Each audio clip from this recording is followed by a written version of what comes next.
If you believe some YouTubers, gaming will be done for next year. Gaming will be dead in a year. Oh wait, the video is from 1 year ago. Steam, are you dead already? Oh, Black Friday sale is coming up. Gaming might not be at its peak, and it really does have acute problems. But headlines like, "This game destroys the gaming industry." Yeah, sometimes I click on them too, only to realize the video is actually interesting, but the title is a bold-faced lie. Is gaming in a crisis? Well, let's ask EA how Battlefield 6 is doing. Hey EA! Oh. Oops, I did it again. Changes in the industry, sure, and they are not always positive. Call of Duty, fuck you Call of Duty, fuck you Call of... But gaming crisis? No. What happened in 1983 is not repeating itself in the gaming sector. Not in the gaming sector.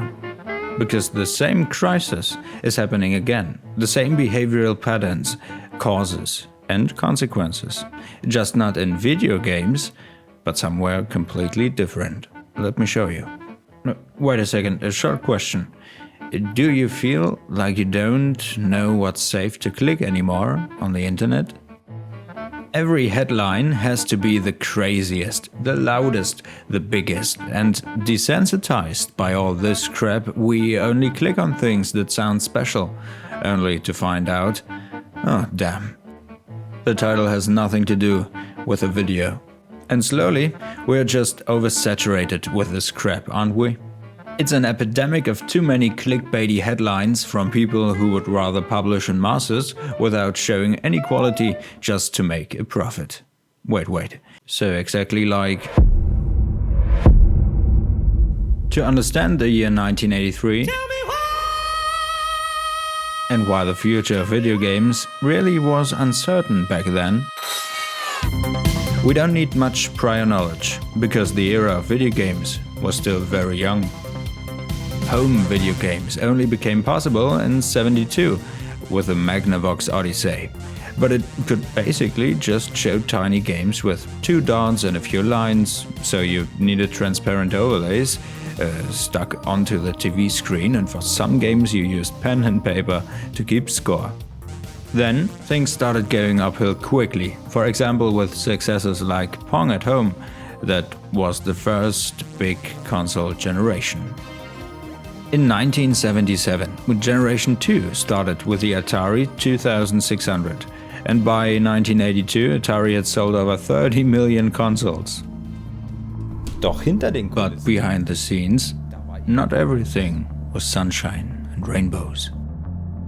The creative brain of the company was replaced with a corporate brain, with Ray Kessa. A guy who mainly cared about numbers and didn't really care about the creative side of video games. So, one of those people who prefer publishing masses of games without quality just to make a profit. But he wasn't the only one. By the late 70s, the first clones and follow-up consoles appeared in the second generation, from many other companies, but also from Atari themselves. Was the Atari 5200 really that much better? Yes, but not enough to make a difference for consumers. So there were tons of possible operating systems, none was really superior, and the appeal for buying new consoles declined for the coming years, simply because people expected, well, technology needs its time. And wait a second, Dad has a new Apple computer now, and you can play on it? Why would I need a console? So things were boiling when the 1982 market report landed on Atari's shareholders' desks. The expected numbers were missed by a light-year margin, and a negative trend in sales began also. Still, the industry had enough strength left to keep itself afloat, but until the final hammer dropped. A court ruling opened the gates for third-party software, and so consoles were suddenly flooded with really bad shit from even more people who preferred, publishing en masse without quality just to make a profit. One clone after another hit the market, running on hardware that looked older every day. The year 1983. Was dann folgte war What followed wasn't pretty, and yet important. Many people lost their jobs. The gaming boom was over, but some major studios survived and built a new environment for game development and the console market. More regulated, more creative, but also more calculating. Unlike in the US, Japan was barely affected by the crash, and in '85, the Nintendo folks tried a strategy based on the lessons learned from the clone competitors. Only Nintendo licensed games, only 5 per year, plus an aggressive marketing campaign, not focusing on home consoles but on home entertainment. And the branding worked. Auch Sega hat ähnliches Also, gemacht. Sega did something similar and kicked off a new era of consoles, with limited platforms, limited titles, good quality, and through that created customer loyalty that brought profit. If we translate that into modern times, we can see that limited titles, both in numbers and in compatibility, aren't really a thing anymore, or at least one rarely. Weil wir sie nur noch selten sehen. And yes, a lot of garbage floods the market with steadily declining quality. But the garbage is easier to sift through now. Online communities and videos help a lot.